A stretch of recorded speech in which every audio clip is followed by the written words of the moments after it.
Selamat pagi, selamat hari Minggu, selamat kita beribadah jemaat yang dikasihi oleh Tuhan. Apa kabar pagi ini? Semoga kita semua dalam keadaan baik-baik, saudara. Walaupun kita tahu dunia ini tidak baik-baik. Saudara, kalau kita melihat di peperangan di Ukraina dan Rusia sudah 22 bulan, belum ada tanda-tanda. Kemudian muncul lagi perang antara Israel dan Hamas atau Palestina. Itu kalau kita melihat yang terjadi di Palestina, di Israel sudah 75 tahun. 1917 peperangan pertama dan itu berulang secara periodik dan 7 Oktober kemarin terjadi lagi. Dan melibatkan banyak orang Kristen. Dan banyak orang Kristen yang menjadi korban. Artinya dunia mengalami krisis damai. Pertanyaannya, kenapa ini terjadi? Jawabannya adalah semua dalam purpose-nya Tuhan. Semua apa yang terjadi di muka bumi ini adalah dalam rancangannya Tuhan. Yang percaya katakan amin. Haleluya. Tidak terasa kita sudah berada di minggu kedua bulan Desember. Yang artinya sebentar lagi kita akan meninggalkan tahun 2023 ini. 21 hari lagi ke depan. Semoga Tuhan izinkan kita bisa melewati tahun ini, karena kita tidak tahu dalam 21 tahun ke depan apa yang akan terjadi. Tetapi satu tekad kita mau tetap hidup berkenan di hadapan Tuhan, supaya kita selalu mengalami damai sejahtera. Wah, ada tamu kita luar biasa, baru masuk, welcome to Galilea Center, center kelas kita. Ini menjadi kebanggaan kita, saudara, di mana-mana. Saya waktu kecil bahagia banget. Saya umur 68 tahun, kira-kira merayakan Natal itu sudah 64 tahun ya dari kecil. Kecil itu udah tahu pasti Natal, ada hadiah, ada baju baru. Tetapi kita yang sudah tua-tua ini kembali kita pelajari. Sekian puluh tahun kita mengiring Tuhan merayakan Natal, apakah kita sudah benar-benar hidup di dalam makna Natal? Haleluya. Hari ini ada beberapa para pastor memakai kaos yang ini kebanggaan dari tim pastoral. Saya juga nggak tahu tulisannya apa ini. saya belum baca tadi langsung pakai. Life without Jesus is like a donut. Jadi kalau kita tak hidup tanpa Yesus itu kosong, bolong. Kelihatan sini tapi bolong. Ada amin. Nanti anak-anak kita tahun pertama mereka akan melaksanakan Natal sendiri. Galileo Kids akan merayakan Natal pertama jam 12.30 sebentar. Minggu yang lalu Pastor Nando sudah sharing tentang makna Natal secara keseluruhan. Dan hari ini saya mau sharing salah satu dari makna Natal itu yang sangat relevan dengan kontekstual. Ini bilang siapa? Pastor Asigal. Kontekstual. Mari kita jemaat luar biasa. Ternyata semua siap menjadi pengkhotbah, bersaksi semua bisa. Kalau nggak dibatasi waktunya, sampai jam 6 sore masih bersaksi. Puji Tuhan, itu menjadi kebanggaan kita bahwa siang hari ini saya akan memberi judul Yesus Raja Damai. Sama-sama katakan Yesus Raja Damai. 1, 2, 3. Raja Damai. Raja Damai menurut KKB artinya orang yang menyingkirkan, orang yang yang menghalau semua pengganggu kedamaian. Jadi raja, tugasnya itu menyingkirkan semua pengganggu kedamaian dan menjamin kesejahteraan. Jadi Yesus Raja Damai artinya Yesus yang menyingkirkan semua penghalang, pengganggu kedamaian dan menjamin kesejahteraan buat kita. Katakan Yesus keren. 1, 2, 3. Yesus kita keren, luar biasa. Dia Raja Damai. Masalahnya kita sebagai warga kerajaan surga, apakah damai itu kita alami? Kita mau belajar itu pada kesempatan ini. Kedamaian adalah hal yang dirindukan oleh semua manusia. Tidak ada manusia yang normal di muka bumi ini yang tidak ingin damai. Selalu ingin damai. Tetapi kedamaian itu adalah sesuatu yang tidak bisa dibeli di Central Park ini. Tidak ada dijual. Kalau pohon Natalnya banyak, saudara.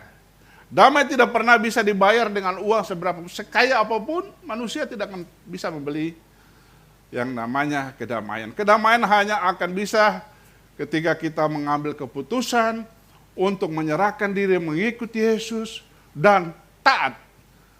Saya ulangi, kedamaian hanya akan dialami oleh orang-orang yang mengiring Yesus, dan taat terhadap firman Tuhan. Engkau menjadi orang Kristen kalau nggak taat tidak ada kedamaian. Itu jaminan firman Tuhan. Saudara, damai kita dapatkan ketika kita berjalan sesuai dengan seluruh firman Tuhan. Kita mau biarkan hati kita tertuju kepada Tuhan, bukan pada masalah dan persoalan dalam hidup kita. Artinya kita mau hidup terus di bawah kedaulatannya Tuhan. Damai adalah sebuah keputusan yang kita tetap keputusan. Kedamaian itu adalah satu keputusan untuk kita tetap berjalan dalam damai. Mau damai dan tidak damai itu terserah kepada kita. Yesus adalah Raja Damai, katakan tadi judul khotbah.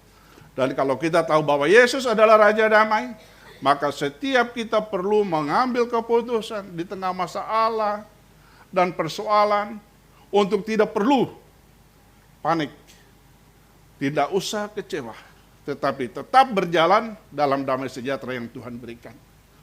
Jadi sesungguhnya orang benar tidak ada alasan untuk tidak mengalami damai. Haleluya. Kita boleh saja menghadapi tantangan, masalah, badai kehidupan, tapi kita tetap memiliki damai sejahtera. Ini bedanya saudara, damai sejahtera di dalam Tuhan. Kita akan belajar nanti. Boleh masalah, boleh timbul apa yang dalam kehidupan itu, tapi kalau ada damai, damai itu tidak akan pernah hilang dari kita kalau itu damai daripada Tuhan. Oke, ayat standar mengenai kedatangan Tuhan Yesus Kristus di Yesaya 5 ayat 9 kita baca sama-sama. Yesaya pasal 9 ayat 5, 2, 3. Sebab seorang anak telah lahir untuk kita, seorang putra telah diberikan untuk kita, lambang pemerintahan ada di atas bahunya, dan namanya disebut orang penasihat ajaib, Allah yang perkasa, Bapa yang kekal, Raja Damai. Paling bawah, kita baca sama-sama. Namanya disebut orang Raja Damai. Haleluya. Ayat ini dibuatkan oleh Yesaya 700 tahun sebelum kelahiran Tuhan Yesus Kristus. Luar biasa ya. Yesaya dipakai oleh Tuhan. Dia bisa menggambarkan Yesus itu kayak apa modelnya, apa karakternya, apa strukturnya. Itu karena Roh Kudus bekerja pada Yesaya. Dan pada ayat ini dikatakan ada 4 gelar Yesus. Pertama penasihat ajaib, Allah yang perkasa, Bapa yang kekal, Raja Damai. Pagi hari ini, sesuai dengan keberadaan kita, kebutuhan kita, kita perlu Raja Damai. Raja Damai saya katakan tadi artinya orang yang menyingkirkan semua pengganggu kedamaian. Kedamaian adalah sesuatu yang tidak bisa dibeli oleh apapun juga. Damai adalah sebuah keputusan yang kita harus tentukan oleh kita semua. Kita boleh saja menghadapi tantangan, tetapi kalau ada damai sejahtera Yesus, kita selalu kuat. Raja Damai, kenapa Yesus Kristus dikatakan Raja Damai? Disebut Raja Damai karena hanya Yesus yang mendamaikan Allah dengan manusia. Ada 2 angka keramat di dalam kelahiran Yesus. 700 adalah nubuat Yesaya, 400 tahun adalah terputusnya hubungan Allah dengan manusia. Allah sempat frustrasi 400 tahun, cut.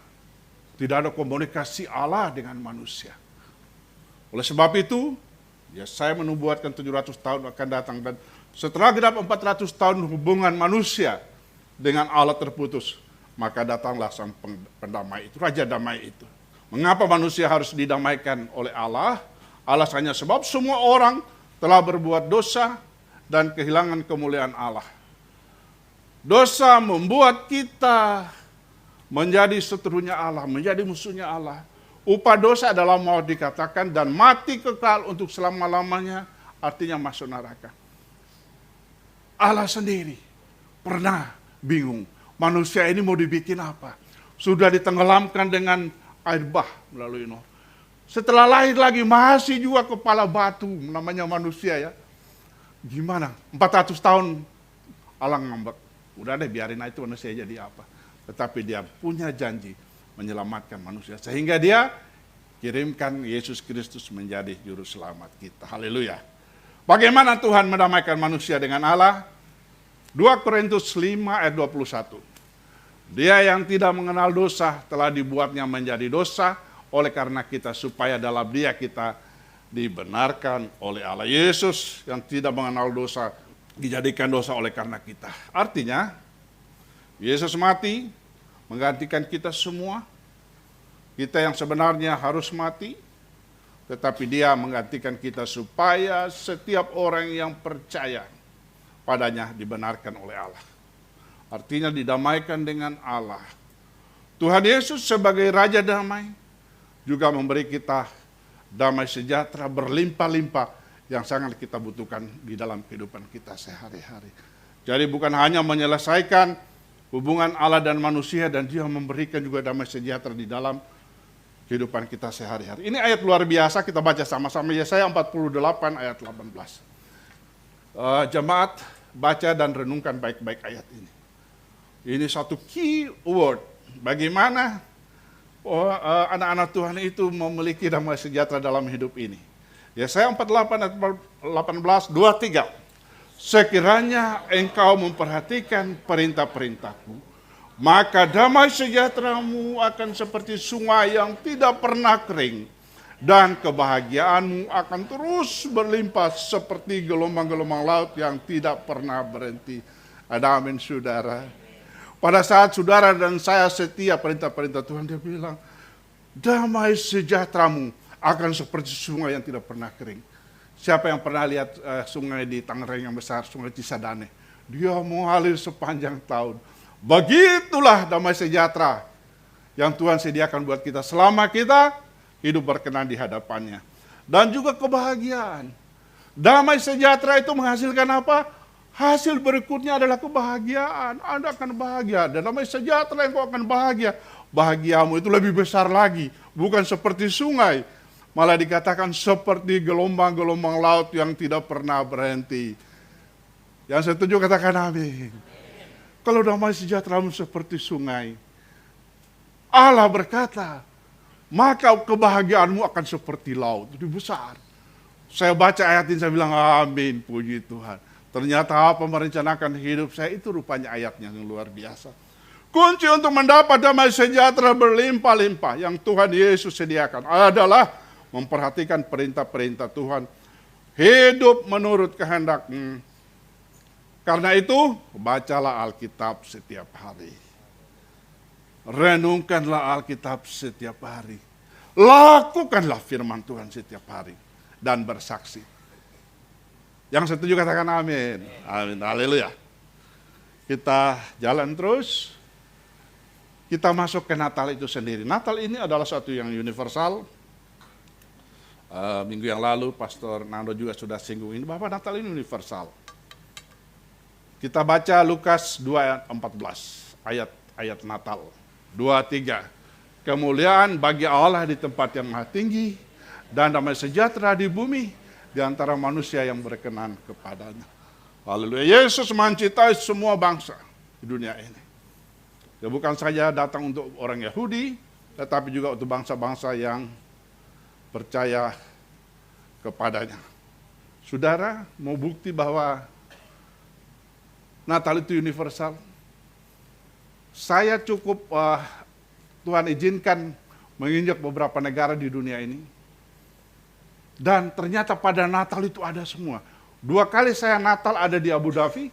Natal berikutnya saya ada di Dubai dalam tugas menghandle haji waktu itu. Ternyata mall yang ada di Abu Dhabi itu penuh dengan hiasan Natal dan murah. Saya beli. Hiasan Natalnya murah. Di hotel-hotel besar semua pohon Natal itu ada dengan hiasan yang luar biasa. Di Dubai demikian pula. Dan suatu saat saya ke Guangzhou, tugas juga di China. Pohon Natalnya murah. Ternyata pohon Natal di China itu lebih murah dibanding di Indonesia. Ternyata dari sana asalnya. Padahal mereka bukan orang Kristen. Pohon Natal itu luar biasa. Secara implisit, secara de facto, Natal itu sebenarnya sudah diakui oleh dunia. Secara komersial, mereka tahu Natal itu punya berkat luar biasa. Mereka mengalaminya. Kita berdoa buat mereka yang sudah membuat pohon Natal itu, mereka mengenal Yesus. Saya diam-diam di toko cat tanya, "Are you Christian?" Dia bilang, "No." Dia bilang, "Saya pegang pohon itu tuh dalam nama Yesus." Suatu saat pemilik toko ini percaya Natal, percaya Yesus. Saudaraku, kita akan ketinggalan karena memang Natal itu sangat universal. Haleluya. Kemuliaan bagi Allah di tempat yang maha tinggi dan damai sejahtera di bumi di antara manusia yang berkenan. Jadi rencana awal Allah itu mau menyelamatkan seluruh dunia. Tetapi dia sisipkan persyaratan utamanya. Tetapi ada persyaratannya yang mutlak, yaitu hanya bagi dia yang percaya kepada Tuhan Yesus Kristus dan hidup berkenan kepada Raja damai itu. Haleluya. Jadi saudaraku, ayat yang kita baca tadi sangat jelas. Damai sejahtera di bumi di antara manusia yang berkenan kepadanya. Jadi, mau memiliki damai sejahtera dalam hidup ini, kita harus hidup berkenan di hadapan Tuhan. Jangan merasa damai sukacita pada pagi hari ini, katakan amin. Amin. Suasana Natal, kita kembali recovery. Kita cek kehidupan kita mengenai kedamaian. Bulan ini adalah bulan damai. Sekarang kita akan maju ke pelajaran inti. Ini Bapak Ibu termasuk saya, kapan damai sejahtera Tuhan itu akan kita alami? Mungkin Bapak Ibu sudah pernah dengar ini, sudah pelajari ini, tapi hari ini saya ingin mereview kembali supaya kita lihat kapan damai sejahtera Tuhan itu akan kita alami. Ada beberapa kebenaran yang harus kita perhatikan supaya kita mengalami damai sejahtera yang daripada Tuhan. Yang pertama, kita baca sama-sama. 1, 2, 3. Kalau kita yakin bahwa Tuhan sudah mengampuni dosa kita. Yang kedua, kalau kita percaya Tuhan senantiasa menyertai kita. Ketiga, kalau kita mengimani bahwa Tuhan pasti akan menepati firman-Nya. 4, kalau kita mengimani bahwa Tuhan memiliki rancangan yang terbaik. Kalau Tuhan memakai kita sebagai alatnya. 5 prinsip ini, menurut firman Tuhan, kita akan merasa damai kalau kita miliki ini. Kalau kita yakin bahwa Tuhan sudah mengampuni dosa kita. Atau saya ganti, kalau saya yakin bahwa Tuhan sudah mengampuni dosa saya. Saudara, kalau kita tidak mengimani ini, maka tidak akan ada damai sejahtera dalam hidup kita. Tapi kalau kita percaya, oh Tuhan sudah ampuni, 1 poin, bahwa saya mendapat damai sejahtera. Matius 1 ayat 21 berkata, Ia akan melahirkan anak laki-laki dan engkau akan menamai Ia Yesus, karena dialah yang akan menyelamatkan umatnya dari dosa mereka. Yesus artinya juru selamat. Menyelamatkan kita dari bencana yang paling besar dalam kehidupan orang Kristen, yaitu dari dosa. Bencana terbesar dalam hidup ini bukan kemiskinan. Bencana terbesar orang percaya bukan sakit, tetapi adalah dosa. Sebab itu Tuhan Yesus menyelamatkan kita dari dosa. Haleluya, karena dosa yang akan menyebabkan kita masuk ke dalam neraka.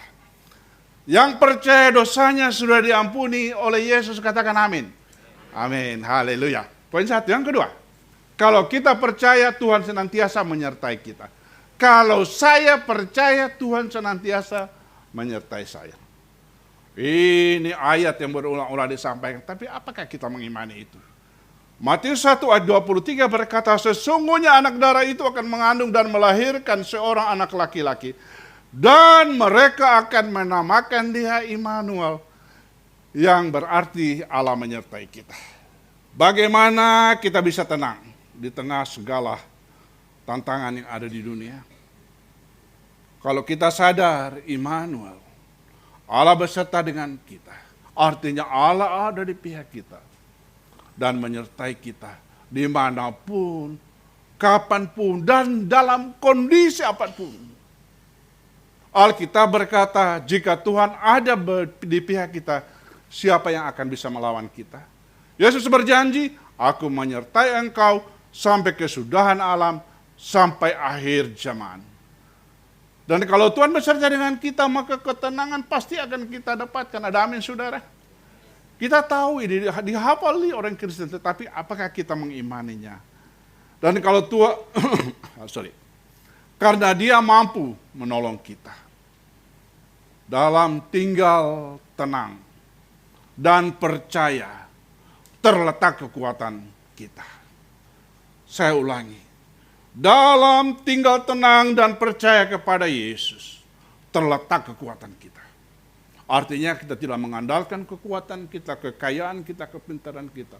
1000 bisa rebah di sebelah kirimu, 10.000 rebah di sebelah kananmu, tetapi engkau akan tetap kuat. Ada amin, saudara. Dunia ini makin bisnis makin susah, kebaran apapun, tetapi kalau engkau percaya Yesus beserta engkau, maka damai sejahtera ada di dalam hidupmu. Poin yang kedua, suatu waktu ketika orang Israel berjalan di padang gurun, Tuhan berkata kepada Musa, Musa, saya istirahat dulu ya. Aku akan mengutus seorang malaikat untuk berjalan di depan dan akan memimpin orang-orang Israel ini. Apa responnya Musa? Tapi apa yang terjadi? Musa berkata, jika Tuhan tidak beserta dengan aku, jangan suruh aku berjalan. Keras. Padahal mungkin Allah lagi menguji Musa. Musa, biar malaikat yang mimpin ya, saya istirahat dulu. Musa, saudaraku, siang hari ini kita harus belajar mempunyai cara berpikir seperti Musa. Yang kita butuhkan adalah kerinduan sama seperti Musa. Merindukan Tuhan berjalan di depan kita, bukan orang lain.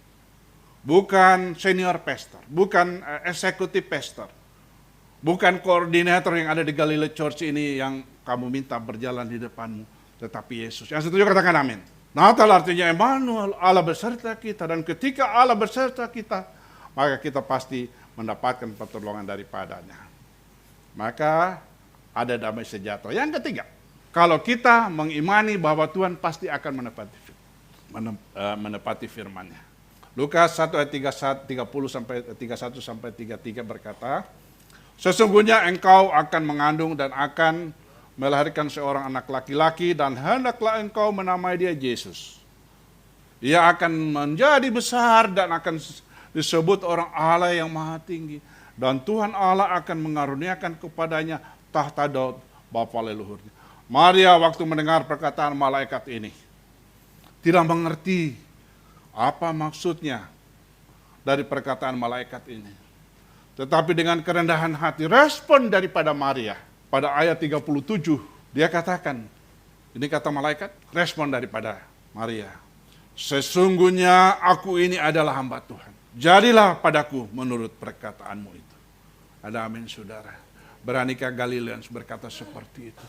Jangan berargue apa yang Tuhan minta. Katakan pada saat engkau ditugaskan untuk pelayanan, mau dipakai oleh Tuhan, sesungguhnya aku ini adalah hamba Tuhan. Jadilah padaku menurut perkataan itu. Kita akan mengalami ketenangan dan damai sejahtera kalau kita mengimani bahwa apa yang difirmankan Tuhan pasti akan digenapi. Mungkin sepertinya tidak masuk akal. Kita berpikir, Tuhan mengapa ini terjadi? Tapi mari kita imani bahwa Tuhan tidak pernah ingkar janji. Semua yang difirmankannya pasti akan digenapi. Itu ada satu lagu yang sangat terkenal. Dalam Mazmur 50 ayat 15. Oke, saya nggak tulis di sini.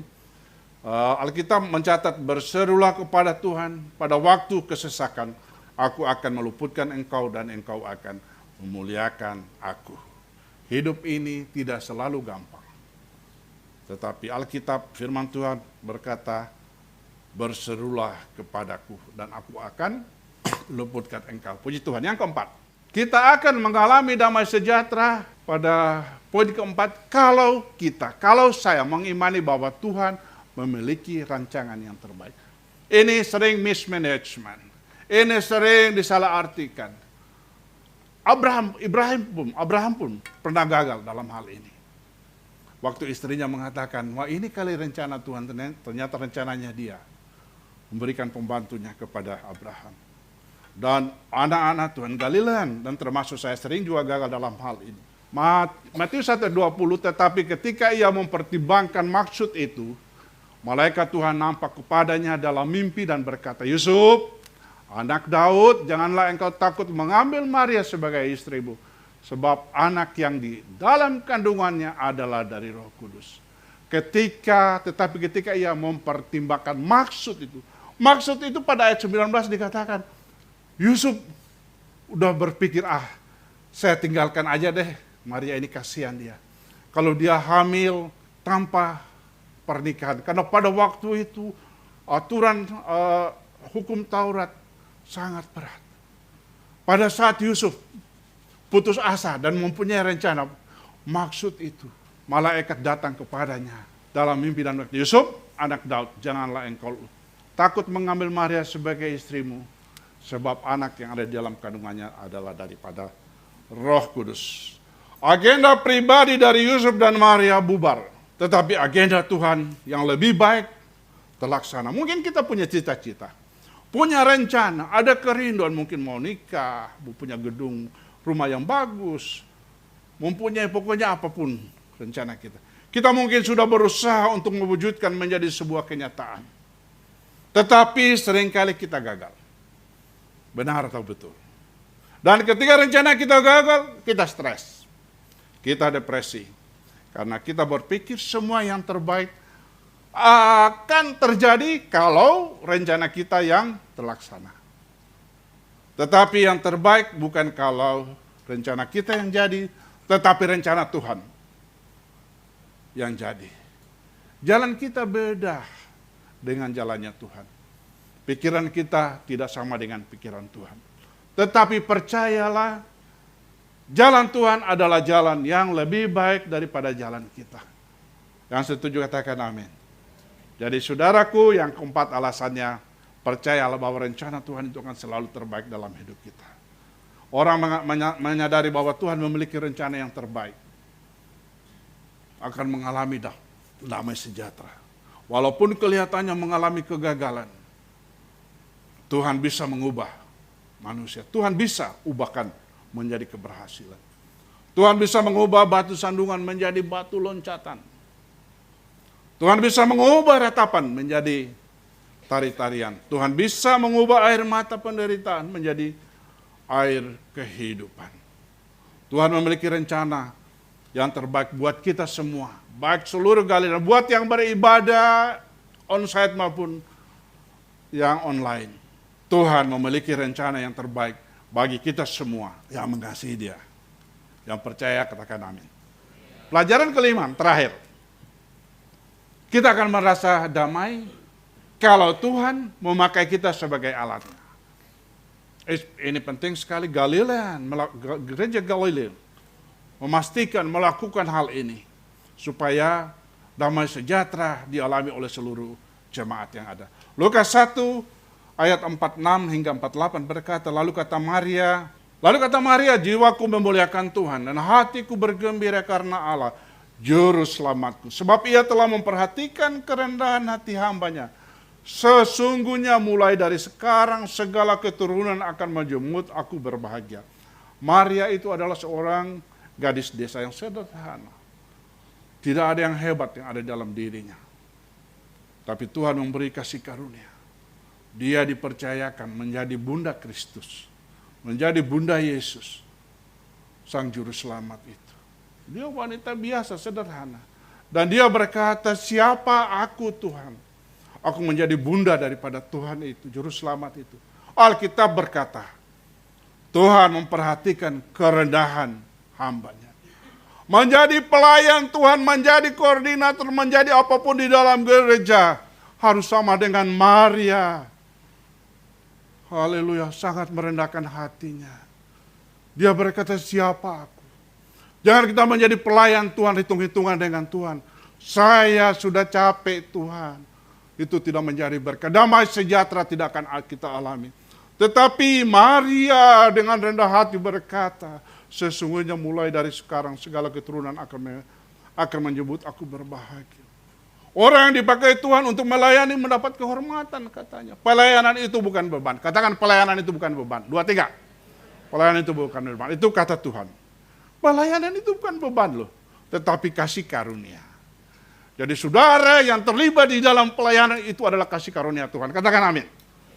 Jangan mengatakan beban. Saudara tidak akan damai sejahtera di dalam gereja, di dalam pelayanan. Kalau kita masih berhitung-hitungan dalam kehidupan ini. Haleluya. Orang yang dipakai Tuhan akan melayani, yang melayani mendapat kehormatan. Pelayanan itu bukan beban, tetapi kasih karunia. Dalam masa Natal ini, tahun 2023, mari kita berkatlah kepada Tuhan, aku mau melayani Engkau dengan segenap hatiku. Kita baca kalimat ini sama-sama, 1, 2, 3. Aku, ulangi, 1, 2, 3. Aku mau melayani Engkau dengan segenap hatiku. Amin. Kita perbaharui semua. Kalian, bahwa kita mau melayani Tuhan tahun 2024 dengan segenap hati. Seperti Maria, contohnya Maria. Supaya kita mengalami damai sejahtera, ada 5 prinsip tadi yang kita harus imani dan percaya. Langkah ketiga, ciri-ciri. Pelajaran selanjutnya adalah ciri-ciri orang yang memiliki hati yang damai sejahtera.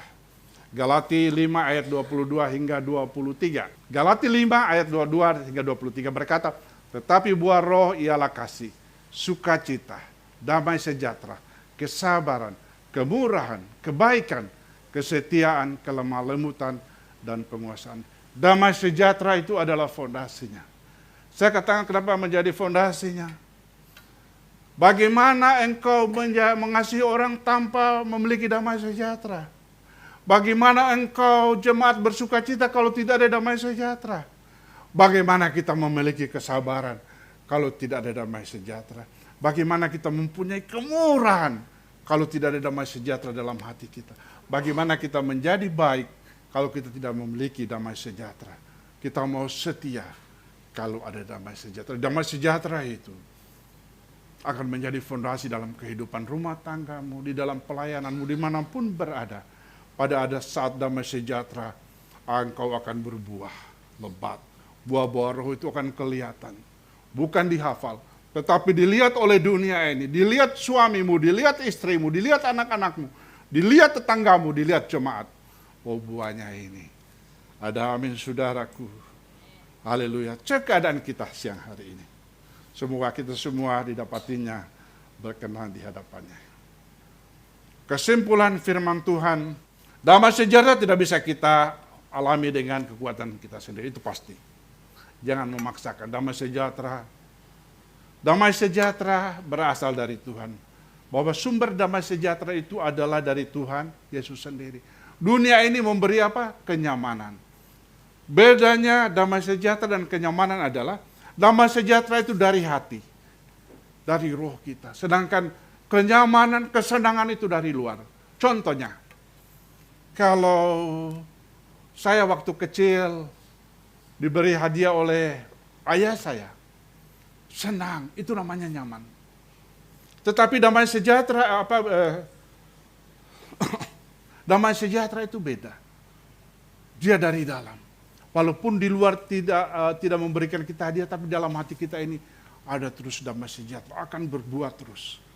Jadi saudaraku yang kekasih di dalam Tuhan, biarlah di dalam rangka perayaan Natal kita ini, minggu depan kita akan merayakan Natal. Saya ingin satu ayat lagi yang istimewa, sumber daripada damai sejahtera, tadi kelewat ya, sorry. Sumber damai sejahtera, menurut firman Tuhan Yohanes 14:27, damai sejahtera aku tinggalkan bagimu, damai sejahtera aku kuberikan kepadamu, dan apa yang kuberikan tidak seperti yang diberikan oleh dunia kepadamu, janganlah gelisah dan gentar hatimu. Jadi saudara, bahwa dari Tuhan berjanji akan memberikan kita damai sejahtera bagi kita. Dunia hanya mengenal kata nyaman, jadi dunia tidak memberikan kedamaian. Karena damai itu berasal dari Tuhan. Yang kita alami, yang diberikan oleh suami, oleh istri, oleh papa, opa kita adalah kenyamanan, kesenangan. Itu dari luar. Tetapi kalau damai sejahtera itu dari dalam keluar. Dunia hanya bisa memberi kita kesenangan, tetapi Kristus sanggup memberikan damai sejahtera. Jadi milikilah damai sejahtera itu. Kesenangan itu akan datang di dalam kehidupan kita. Oke, kesimpulan firman Tuhan hari ini. Sebentar kita akan melaksanakan perayaan Natal buat anak-anak kita. Kesimpulan firman Tuhan hari ini. Damai sejahtera tidak bisa kita alami dengan kekuatan kita, itu pasti. Mari kita mengundang Yesus masuk di dalam hati kita. Dan kalau Yesus menjadi Raja Damai, maka kita akan mengalami ketenangan. Kita bangkit berdiri, kita baca bersama-sama. Saya akan mengalami damai sejahtera karena saya tahu. 1, 2, 3. Saya akan mengalami damai sejahtera karena saya tahu. 1. Tuhan sudah mengampuni dosa saya. 2. Tuhan selalu menyertai hidup saya. 3. Tuhan pasti menepati firman-Nya. 4. Tuhan pasti memiliki rencana yang terbaik di dalam hidup saya. 5. Tuhan memakai saya menjadi alat kemuliaan-Nya. Biarlah 5 poin ini, saudara, kita renungkan. Menjadi kekuatan supaya damai, Raja damai ada dalam hidup. Sebagai orang-orang percaya tidak ada alasan untuk kita tidak memiliki damai sejahtera. Karena Kristus menyediakan damai sejahteranya buat kita. Biarkan damai sejahtera Allah memerintah dalam hidup kita sekarang dan selama-lamanya. Kolose 3 ayat 15. Kita baca dan kita renungkan. 1, 2, 3. Hendaklah damai sejahtera Kristus memerintah dalam hatimu. Karena untuk itulah kamu telah dipanggil menjadi satu tubuh dan bersyukurlah. Semua katakan amin. Tuhan Yesus memberkati kita semua. Amin. Haleluya.